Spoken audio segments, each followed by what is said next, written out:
que chaque semaine qui commence est un nouveau départ, j'avais envie de vous lire une histoire. Alors je vous propose le bijou comme un bisou du dimanche soir. Il était une fois les joyaux contemporains de Philippe Saget. J'avais envie de vous parler du bijou contemporain, mais c'est une conception large, avec autant de définitions que de spécialistes. Alors, je vous propose la vision d'un artiste, Philippe Saget, un orfèvre joaillier né à Amsterdam et dont les œuvres sont présentes dans d'importantes collections publiques, à Amsterdam, Londres, Munich, Boston et aux Arts décoratifs de Paris. J'ai eu la chance de le rencontrer à la galerie Elsa Vanier. Et voici notre entretien. Philippe Saget, bonjour. Bonjour Anne. Le bijou contemporain, c'est une idée, c'est un concept, c'est quelque chose de général ou c'est juste le tien? C'est ta vérité et j'ai pas le droit de rien dire? Bien sûr, tu as le droit de tout dire, mais tu veux faire une interview, alors moi j'ai raison et toi tu fais des questions. C'est ok. Hein? Après ça, on va boire un bière et on va parler vraiment. Bijoux, moi je fais pas des bijoux, je fais des joyaux, tu vois. Ça c'est déjà. Alors déjà, je me demande c'est quoi la différence entre bijoux et joyaux. Déjà, c'est une grande réflexion. Hein?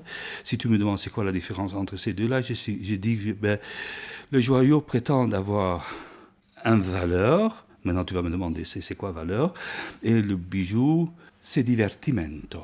Alors, comment tu vas remplir cette idée de joyau?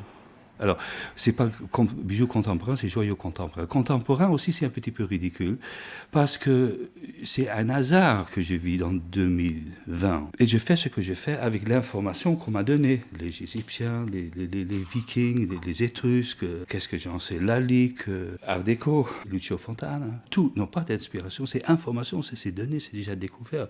Alors, qu'est-ce que je dois faire? Si je suis vraiment contemporain, je vais oublier tout ça et je vais faire seulement tout ce qu'il y a pas de ça. Et ça, c'est vraiment contemporain, mais ça, c'est un carré vide. Alors non, je ne suis pas du tout contemporain. Je suis traditionnaliste complètement. Alors, je ne cherche pas l'originalité, parce que pour moi, c'est vide. Hein? Parce que si j'enlève tout ça, il me reste avec l'originalité, sur 100%, 98% est tradition, 2% originalité contemporaine. Alors je vais faire des carrés vides de plastique. Je ne pense pas que c'est très intéressant. Alors ce qui m'intéresse, ce n'est pas l'originalité, mais c'est ce que je veux vraiment faire, que je le regarde et que je ne m'ennuie pas, que le temps passe sans que je me rende compte de ça. Et ça, on peut faire seulement ça si on a rejoint le vrai authenticité, parce que si on est vraiment authentique, l'autre personne le peut sentir, et on peut se rejoindre dans la vérité qui est donnée absolue, universelle pour tout le monde, pour moi et aussi pour toi. Et j'ai devant moi 3 pièces extraordinaires. Donc la première est une bague qui est de profil un diamant et qui a sur le côté des tas de petites pierres qui sont des grenats avec des pointes d'or. Qu'est-ce que ça représente? Ça représente une bague, mais ce sont pas des grenats, ce sont des rubis.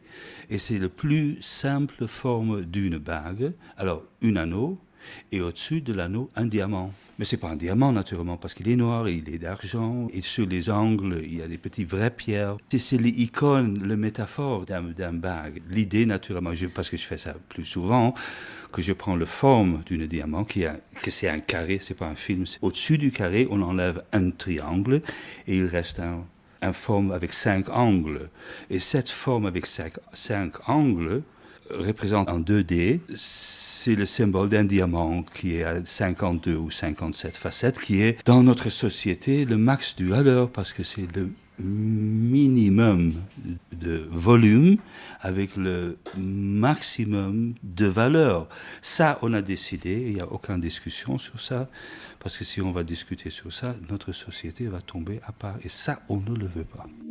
Donc j'ai un deuxième bijou. Et donc celui-là, c'est comme s'il y avait 2 diamants l'un sur l'autre, c'est ça? Et qui font donc hier, aujourd'hui? Ou qui font donc la Terre qui tourne? C'est quoi l'idée? On va réfléchir sur ça maintenant. Non, le truc est que c'est un pierre et un octaèdre. Hein? Alors c'est une pyramide qui va en bas et une pyramide qui va en haut. C'est comme ça qu'on trouve les diamants. Ensuite, on enlève le toit. Et comme ça, on arrive sur le forme qu'on a décrit il y a 2 minutes. Mais si on fait ça pas avec un octaèdre, mais avec 8 angles, 16 angles, on peut faire comme ça commence à représenter quelque chose d'autre. Et dans ce cas-là, ça commence à représenter le toit d'une cirque. Parce que le plus haut forme de art est l'amusement, selon Pablo Picasso. Et vu que je suis un picassiste, je suis d'accord avec ça. Pour voir si on est toujours d'accord, je vous sors une troisième de vos réalisations.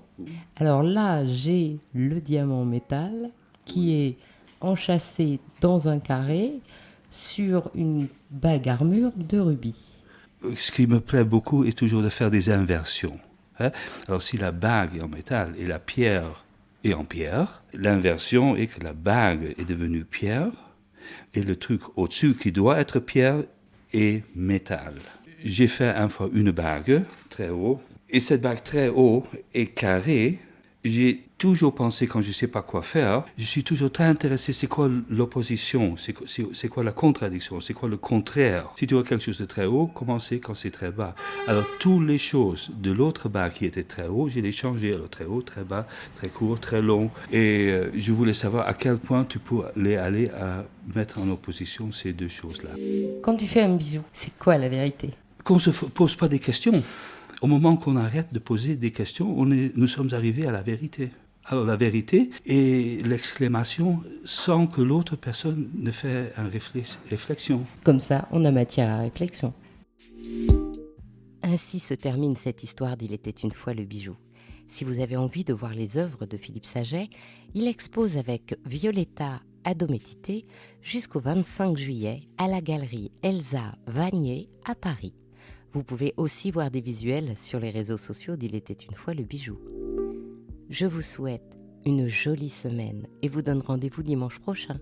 Si cette histoire vous a plu, envoyez-moi plein de bisous sur les réseaux sociaux d'Il était une fois le bijou et encouragez-moi en partageant les bisous tout autour de vous.